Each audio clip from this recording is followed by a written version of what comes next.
بسم اللہ الرحمن الرحیم الحمد للہ رب العالمین والصلاة والسلام علی اشرف المرسلین وخاتم النبیین سیدنا وحبیبنا وقرۃ اعین ونبینا ومولانا محمد النبی الامی الکریم وعلى آلہ واصحابہ وازواجہ واتباعہ اجمعین، اما بعد۔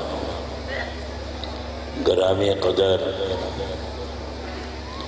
مکرمین محترمین حضرات علماء کرام، مشائخ اعظام اور میرے محترم بزرگوں، بھائیوں، دوستوں اور عزیزوں، یہ مرکز اہل سنت جو کہ ایک علمی مرکز ہے، اللہ تعالیٰ اس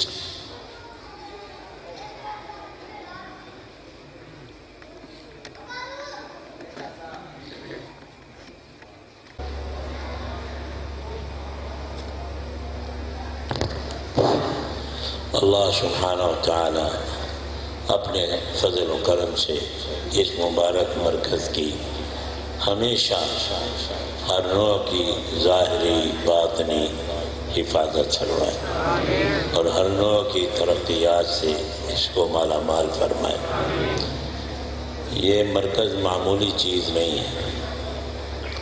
دیکھیے، اللہ تعالیٰ جو خالق و مالک ہیں، اس کے نزدیک دنیا کی کوئی قدر اور اہمیت نہیں ہے۔ دنیا کا مال و دولت، عیش و عشرت کا سامان، ہیرے جواہرات، سونا چاندی، ان سب کی اللہ خالق و مالک کے ہاں ذرہ برابر قدر و قیمت نہیں ہے۔ اللہ کے سچے نبی حضرت محمد صلی اللہ علیہ وسلم فرماتے ہیں، لو كانت الدنیا تساوی عند اللہ جناح بعوضہ لما سقا کافرا منہا جرعۃ ماء، کہ اگر یہ ساری کی ساری دنیا سب مل کر اللہ کے ہاں اس کی قدر و قیمت اگر ایک مچھر کے پر کے برابر بھی ہوتی، ایک مچھر کے پر کے برابر بھی اگر ہوتی، تو اللہ تعالیٰ اپنے کسی دشمن کافر کو ایک گھونٹ پانی کا نہ دیتے۔ لیکن چونکہ اس دنیا کی اللہ کے ہاں کوئی قدر و قیمت نہیں ہے، اور جو خالق اور مالک ہوتا ہے وہی صحیح ہر چیز کی قیمت اور ویلیو جانتا ہے۔ یہ اللہ فرما رہے ہیں اپنے نبی صلی اللہ علیہ وسلم کی زبان پہ۔ اس لیے اللہ تعالیٰ یہ دنیا، مال و دولت، سونا چاندی ہر ایک کو دیتے ہیں، اپنے دشمنوں کو بھی دیتے ہیں اور اپنے اولیاء کو بھی دیتے ہیں۔ یہود و نصارہ، ہندو، قادیانی سب کو دیتے ہیں، اور صالحین، اولیاء، متقین، عارفین، مفسرین، محدثین، فقہاء سب کو دیتے ہیں۔ اس لیے اس کی کوئی اہمیت نہیں ہے۔ اللہ کے ہاں اہمیت دین کی ہے۔ دین اللہ کی سب سے بڑی نعمت ہے۔ دین اسلام اللہ تعالیٰ کا مقبول پسندیدہ دین ہے، اور یہ دین کامل مکمل ہے۔ اللہ فرماتے ہیں، الیوم اکملت لکم دینکم واتممت علیکم نعمتی وَرَضِيتُ لَكُمُ الْإِسْلَامَ دِينًا، کہ آج میں نے یہ دین اسلام تمہارے لیے مکمل کر دیا۔ اور یہ آخری آیت ہے جو حضور صلی اللہ علیہ وسلم انتقال کے کچھ مدت پہلے اتری۔ مفسرین فرماتے ہیں اس کے بعد کوئی احکام دینیہ نہیں اترے، تو اللہ فرماتے ہیں آج میں نے تمہارا دین تمہارے لیے مکمل کر دیا، جس کی بنا پر اتممت علیکم نعمتی، اپنی نعمت بھی تم پہ اب پوری کر دی۔ یہ اللہ کی سب سے بڑی نعمت ہے دین اسلام۔ پھر فرمایا وَرَضِيتُ لَكُمُ الْإِسْلَامَ دِينًا، میں نے دین اسلام کو تمہارے لیے پسند کر لیا، یہ اللہ کا محبوب پسندیدہ دین ہے، یہ دین اللہ کا کامل اور مکمل دین ہے۔ چونکہ کامل مکمل ہے اسی لیے اس کے مختلف شعبے ہیں، جیسے علم دین کا شعبہ ہے، تزکیہ نفس، اصلاح قلب، خانقاہی سلسلے کا شعبہ ہے، اسی طرح دعوت و تبلیغ، اصلاح عوام کا شعبہ ہے، اسی طرح اسلامی سیاست، ملکوں کو چلانا کتاب و سنت کی روشنی میں، یہ بھی شعبہ ہے، اسی طرح کفار دشمنان اسلام پہ غلبہ حاصل کرنے کے لیے، دین کو غالب کرنے کے لیے جہاد کا شعبہ ہے، اسی طرح قحط زدہ، آفت زدہ، زلزلہ زلزال وغیرہ جہاں آفتیں آئیں ان کی مدد کرنے کا، یہ بھی دین اسلام کا ایک اہم شعبہ ہے۔ یہ مختلف دین کے شعبے ہیں، ان سب شعبوں کے مسائل، احکام، فضائل قرآن و سنت میں بھرے پڑے ہیں۔ ان دین کے شعبوں میں اللہ تعالیٰ کے ہاں سب سے اعلیٰ شعبہ قدر و قیمت کے لحاظ سے وہ علم دین کا شعبہ ہے، تمام ائمہ کے نزدیک بدون اختلاف علم دین کا شعبہ یہ سب سے اونچا اور بلند شعبہ ہے۔ اللہ تعالیٰ اس مرکز علم کو قائم دائم رکھے، ہر نوع کی ترقیات سے نوازے، آپ حضرات کی یہاں اس علم دین حاصل کرنے کے مقصد کو اللہ قبول فرمائے، مبارک فرمائے۔ پھر علم دین کے مختلف انواع ہیں، احادیث میں آتا ہے کہ آخری زمانہ میں قیامت کے قریب ایسے لوگ ہوں گے جن کو اللہ تعالیٰ قرن اول صحابہ کرام کا اجر و ثواب دیں گے۔ کون؟ جو لوگ فتنوں کا مقابلہ کریں گے۔ آپ لوگ خاص طور پہ قابل قدر ہیں اور قابل مبارکباد ہے کہ آپ کو اللہ نے رد فتن کے لیے قبول فرمایا۔ اس حدیث کا مصداق آپ یقیناً ہیں، اللہ تعالیٰ آپ کو مبارک فرمائے اور اس کے لیے خوب محنت اور قربانی کرنے کی توفیق عطا فرمائے۔ آپ کو صحابہ کرام والا اجر و ثواب ملے گا بنص نبوی۔ حضرت امام احمد بن حنبل رحمۃ اللہ علیہ دور فتنوں کا دور تھا، ان سے کسی نے پوچھا، چونکہ بہت بڑے جلیل القدر محدث علامہ زمان تھے تو اس لیے، اور ان کی تحدیث کی مجالس بھی ہمیشہ قائم رہتی تھیں، تو کسی نے ان سے پوچھا کہ یہ علم حدیث میں مشغول ہونا، اس کا پھیلانا، یہ افضل ہے یا کہ رد فتن افضل ہے؟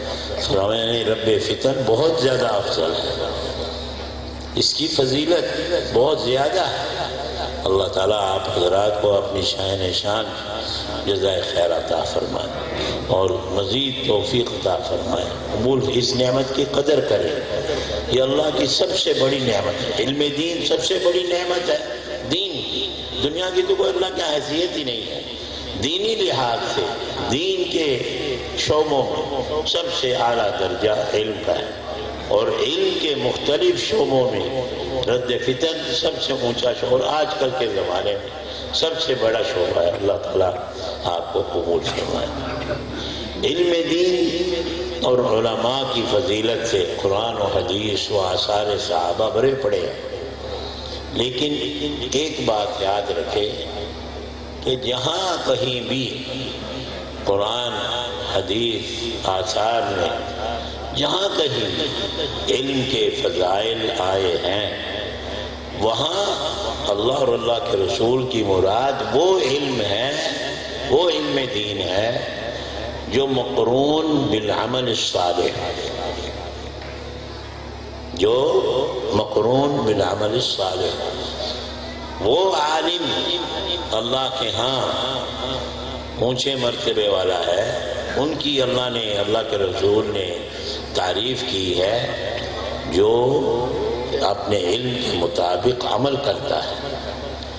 ایسے علماء جن کا عمل خلاف شریعت ہو، خلاف سنت ہو، خلاف قرآن و سنت ہو، خلاف شریعت ہو، ایسوں کے بارے میں تو سخت سے سخت وعیدیں آئیں۔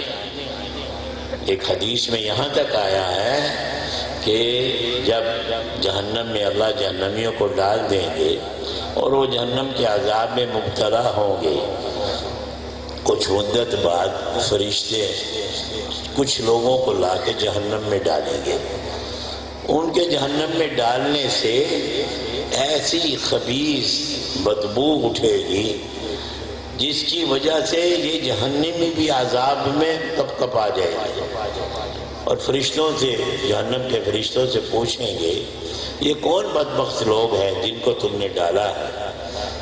ہم پہلے ہی عذاب میں مبتلا تھے، ان کی وجہ سے ہمارا عذاب اور تکلیف بھی دو بالا ہو گئی ہے، یہ کون لوگ ہیں؟ وہ کہیں گے یہ وہ علماء ہیں جن کا عمل ان کے علم کے خلاف ہوتا تھا، تنہائیوں میں فسق و فجور میں مبتلا ہوتے تھے اور علم کا خیال نہیں کرتے، علم کے مطابق ان کی زندگی نہیں تھی۔ اس لیے جن علماء کی تعریف قرآن و سنت و آثار میں آئی ہے، اور جس علم کی فضیلت قرآن و سنت و آثار میں آئی ہے، اس سے وہ علم مراد ہے جو مقرون بالعمل الصالح، اور جو علماء ربانیین ہوں، عاملین ہوں، صالحین ہوں، قانتین ہوں، متقین ہوں، وہ علماء مراد ہیں۔ اور اللہ تعالیٰ کا نظام ہے، ہر چیز کا اللہ نے نظام بنایا ہے۔ اللہ نے نظام یہ بنایا ہے کہ عمل صالح کو اللہ نے قلب صالح کے ساتھ جوڑا ہے۔ عمل صالح کسی کا بھی ہو ہی نہیں سکتا جب تک اس کا قلب صالح نہ ہو، چاہے وہ علامہ زمان ہو، چاہے وہ محدث اعظم ہو، چاہے وہ مفسر قرآن ہو، چاہے فقیہ ہو، چاہے داعی ہو، مبلغ ہو، مجاہد ہو، حافظ قرآن ہو، کوئی بھی ہو، کسے باشے، یہ اللہ کے رسول کا فیصلہ ہے، صاف صاف۔ الا ان فی الجسد لمضغۃ اذا صلحت صلح الجسد كله واذا فسدت فسد الجسد كله۔ کہ دیکھو ہر انسان اس میں سب آ جاتے ہیں، گورے، کالے، پیلے، سفید، مرد، عورت، بڑے، چھوٹے، عالم، محدث، مبلغ، داعی، مجاہد، سب آ جاتے ہیں، کوئی استثناء نہیں۔ ہر شخص کے ہر جسم میں اللہ نے ایک چھوٹا سا ٹکڑا رکھا ہے۔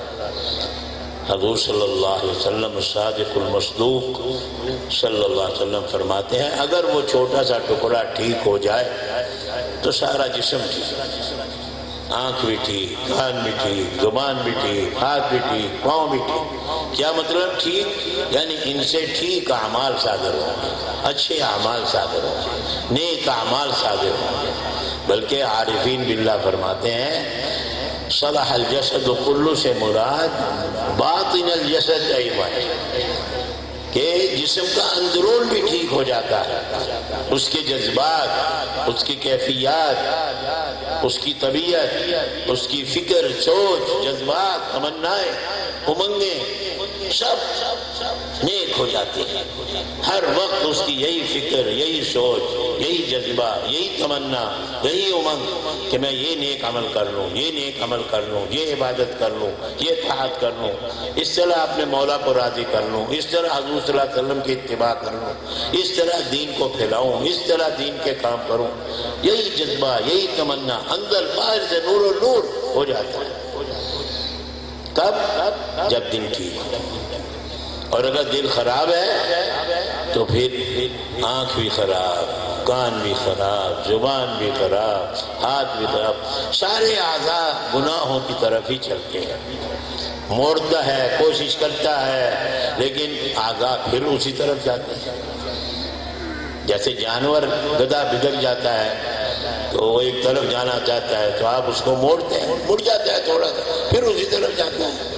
یہ عذاب ہی اسی طرح، آنکھ بھی، کان بھی، زبان بھی، ہاتھ، ان سے گناہ کی طرف ہی جاتا ہے، اور اس کا اندرون جسم بھی خراب ہو جاتا ہے۔ فسد الجسد کلہ ظاہرا و باطنا، اس کی جذبات، اس کی امنگیں، اس کی تمنائیں ہر وقت یہ میں یہ گناہ کیسے کر لوں، یہ گناہ کیسے کر لوں، یہ گناہ کیسے کر لوں، ہر وقت فواحش، منکرات، گندگی، غلاظت میں پڑا رہتا ہے، اندر باہر سے گندگی اور غلاظت میں بھر جاتا ہے۔ یہ فارمولہ حضور صلی اللہ علیہ وسلم نے بتایا ہے کہ اگر تم چاہتے ہو کہ تمہارے تمام اعمال ٹھیک ہو جائیں، قرآن و سنت کے مطابق ہو جائیں، شریعت مطہرہ کے مطابق ہو جائیں 100%، بغیر کسی مشقت کے، بغیر کسی تکلف کے، خود بخود ہوتے چلے جائیں، اس کا یہ آسان راہ کہ دل کی اصلاح کرنا، دل کی اصلاح کرنا۔ جس دن دل کی اصلاح ہو گئی اسی دن صبح سے لے کے شام تک چھوٹا بڑا جو بھی عمل کرو گے وہ عین دین اسلام کے مطابق ہوگا۔ اور دل کی اصلاح کے لیے جو دو نسخے حضرت مولانا الیاس صاحب نے بتائے ہیں وہ سب سے بہترین نسخے ہیں۔ صحبت صالحین، صحبت صالح صالح بنے، صحبت طالح طالح بنے۔ صحبت کا اثر ضرور ہوتا ہے، اور اللہ کا ذکر تو اللہ کا بھی حکم ہے، اللہ کا رسول کا حکم ہے، سب یہ نسخہ ہے دل کی اصلاح۔ جتنا ان دو کاموں میں لگو گے اللہ دل کی اصلاح کرے گا۔ تو میں نے تو یہ عرض کرنا تھا کہ یہ ایک ضابطہ ہے، اصول ہے، چلا آ رہا ہے اوپر سے۔ اللہ تعالیٰ آپ حضرات کو سب کو توفیق عطا فرمائے کہ آپ خوب محنت سے جد و جہد کر کے، قربانی دے کر، محنت کر کے، کوشش کر کے یہ علم حاصل کریں۔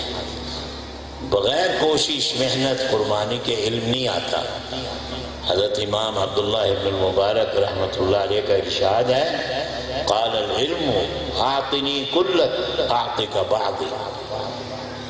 امام عبداللہ ابن مبارک رحمۃ اللہ علیہ فرماتے ہیں علم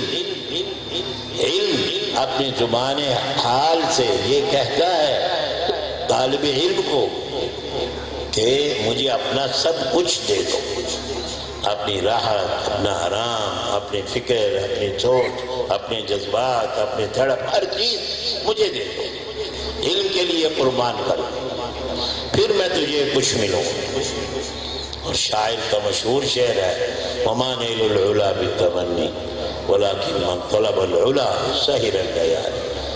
کوئی بلندی بھی دنیا کی، آخرت کی، کوئی بھی کسی لائن کی خالی تمنا کرنے سے حاصل نہیں ہوتی۔ من طلب العلا سہر الليالي، جو سربلندی چاہتا ہے اس کو چاہیے کہ راتیں قربان کرے۔ یہ کنایا ہے قربانی اور محنت کا، کہ نیند کی قربانی دے، راحت کی قربانی دے، آرام کی قربانی دے، تب اللہ عنایت فرماتا ہے۔ اللہ قربانی کو قبول فرقے جو مقصود ہے وہ عطا فرماتا ہے۔ تو علم دین خوب محنت، کوشش، قربانی سے حاصل کریں، لیکن یہ یاد رکھیں کہ اللہ کے ہاں اس علم کی مقبولیت، محبوبیت، منظوریت یہ موقوف ہے عمل صالح کے ساتھ، اور عمل صالح کے لیے شرط ہے قلب صالح، اور قلبی صلاح کے لیے ہی یہ ماہانہ مجلس جو آپ کے ہاں ہوتی ہے، یہ پورا خانقاہی سلسلہ، یہ بیعت ہونا، یہ ضربے لگانا، اللہ اللہ اللہ کے ضربے لگانا، مجاہدے کرنا، مراقبات کرنا، یہ سب کا مقصد ایک ہے کہ دل کی اصلاح ہو جائے۔ کیونکہ ان چیزوں کے بغیر، خاص طور پہ اس فتنوں کے زمانے میں، ان مجاہدات کے بغیر، ان سلوک کے عامل کے بجائے دل کی اصلاح ہوتی نہیں۔ اللہ تعالیٰ اس مجلس کو قبول فرمائے۔ بہت خوشی ہوئی، حضرت مولانا پہلے بھی بتایا کرتے تھے کہ آج اللہ نے موقع دیا کہ ہم بھی اس میں ہمیں شرکت کا اللہ نے شرف حاصل کرایا۔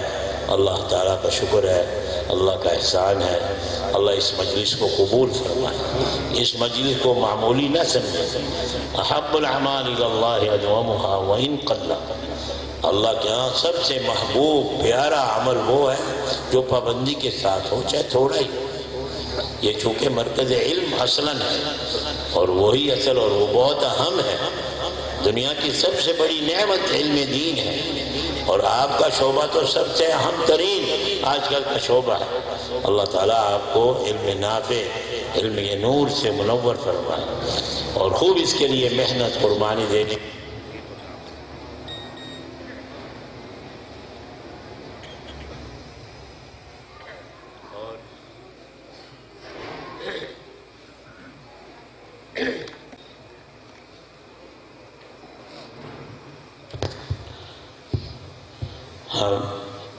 ہمیں بھی اللہ تعالیٰ اس مبارک مجلس میں شرکت کرنے کو قبول فرمائے، اس کی برکتوں سے نوازے۔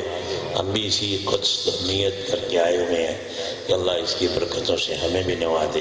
ہمارے تمام اکابر رحمہم اللہ تعالیٰ، حضرت مجدد صاحب، ان کے خلفائے کرام، صاحبزادگان، پھر حضرت شاہ ولی اللہ صاحب، ان کے صاحبزادگان، ان کے خلفائے کرام، پھر آخری دور میں ہمارے اکابر علماء دیوبند، سب کے سب جامعین شریعت و طریقت تھے۔ کسی کی سوانح زندگی اٹھا کر دیکھ لیں، ہر ایک نے محنت کے ساتھ، قربانی کے ساتھ علم دین حاصل کیا، اس میں اعلیٰ مقام حاصل کیا، اور پھر اپنے شیخ کے ہاتھ پہ، دست مبارک پہ بیعت ہو کر جب تک ان کی طرف سے اصلاح قلب کا پروانہ نہیں مل گیا، وہ چین سے نہیں بیٹھے، لگے رہے۔ کسی کی زندگی اٹھا کر دیکھ، ہمارے اکابر رحمہم اللہ تعالیٰ میں سے کوئی اس سے مستثنیٰ نہیں ہے۔ اللہ تعالیٰ ہمیں اپنے تمام اکابر کے نقش قدم پر چل کر ان دونوں امور کا، پہلے علم دین اور پھر شریعت اور پھر طریقت و تصوف کا اہتمام کرنے کی توفیق عطا فرمائے، جو آپ کے ہاں ماشاءاللہ پورا معمول بھی ہے۔ اللہ تعالیٰ اس کو مبارک فرمائے، آپ حضرات کو بھی مبارک ہو، حضرت مولانا کو بھی اللہ تعالیٰ بہت جزائے خیر دے، مبارک فرمائے، برکت عطا فرمائے، کہ یہی اسلاف مبارکین کا طریقہ ہے۔ اللہ تعالیٰ ہمیں اس پہ قائم دائم رکھے۔ وآخر دعوانا الحمد۔ اور یہ بات مولانا سے صحیح ہے، یہ فرما رہے تھے کہ تم بیعت کرو، میں نے کہا میں تو کل کا مہمان ہوں، چلے جاؤں گا، بلکہ ابھی چلے جاؤں گا۔ آپ نے یہاں علاقہ ہے اور آپ کو اللہ تعالیٰ مبارک فرمائے۔ میں نے اجازت دینا، اللہ تعالیٰ اجازت دی ہے اسی غرض سے کہ آپ کی برکت سے لوگوں کی اصلاح ہو۔ ہمارے سلسلہ مبارکہ میں اللہ تعالیٰ ان کے ذریعے سے جو حضرات بیعت ہوں، اللہ تعالیٰ انہیں مبارک فرمائے اور سلسلے کے انوار سے انہیں منور فرمائے۔ حضرت مولانا کے ذریعے سے اللہ تعالیٰ اکابر کے فیوز کو عام و تام فرمائے۔